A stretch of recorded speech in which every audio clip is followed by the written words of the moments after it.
Ang Silver Star ay isang kumpanya ng bus na nagseserbisyo sa rutang Metro Manila Silangang Visayas. Nakabase sa San Pedro, Laguna, ang kumpanya ay pagmamay-ari ng pamilyang Mercado.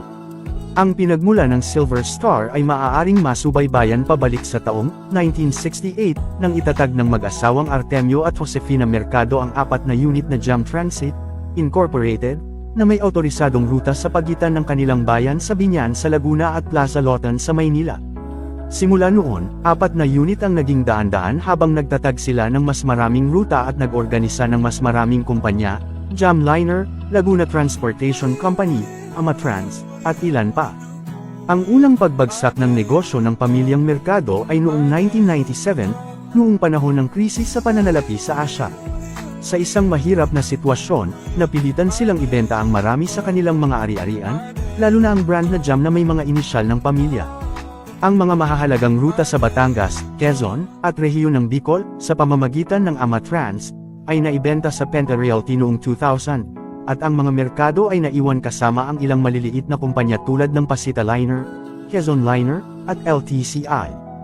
Dahil sa natitira sa kanila, muling inorganisa ang mga Mercado sa base ng San Pedro. Ang mga ruta ng Laguna ay isinama sa isang kumpanya, ang Green Star Express Incorporated, na itinatag noong 2001. Ang ruta ng Quezon ay pinatakbo bilang Quezon Liner ng ilang panahon bago pinalitan ng pangalan na South Star Express, at kalaunan ay Grand Star Coach Bus Company, Incorporated, noong 2003. Ang isa pang miyembro ng pamilya, si Engineer Homer Mercado, na minsang namuno sa grupo ng Jam, ay nagtatag ng sarili niyang kumpanya sa base ng pamilya sa Biñan, na nakilala bilang HM Transport, Incorporated, noong 1997. Dahil muling sumigla ang negosyo para sa mga Mercado sa Timog Luzon, inilipat nila ang kanilang mga abot-tanaw sa kabila ng kipot at sa kabilang panig ng dagat.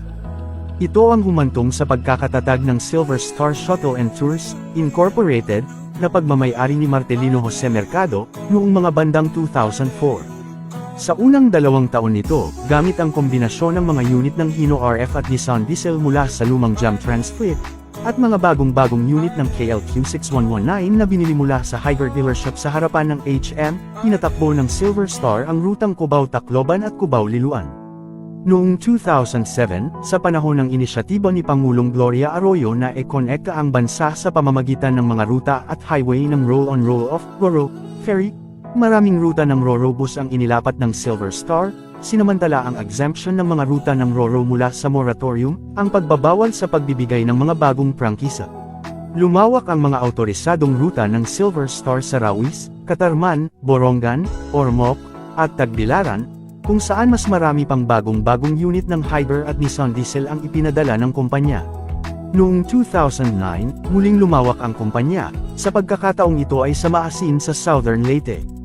Ang mga huling unit ng Nissan Diesel ng Silver Star ay binili sa panahong ito. Sa paglipas ng mga taon, ang Silver Star ay lalong naging matatag, na nabuhay ng mas matagal kaysa sa mga matatandang kapatid nito sa kumpanya na Grand Star, na bumagsak bago ang 2010, at Green Star, karamihan sa mga ruta ay kinuha noong 2013, parehong hindi sinasadyang binili ng grupo ng Jackliner at pinapatakbo ng LLI. Kabaligtaran ng kapalaran ng Green Star, tila ang Silver Star ang nangunguna sa tagumpay ng mga ruta sa Eastern Visayas. Ang mga lumang unit ng Jam Trans ay napalitan ng mga Macantab na bus ng Yutong, Hino at Daewoo sa pagitan ng 2010 at 2013. Kung mahilig ka sa mga ganitong content pa-follow na sa aking page, salamat.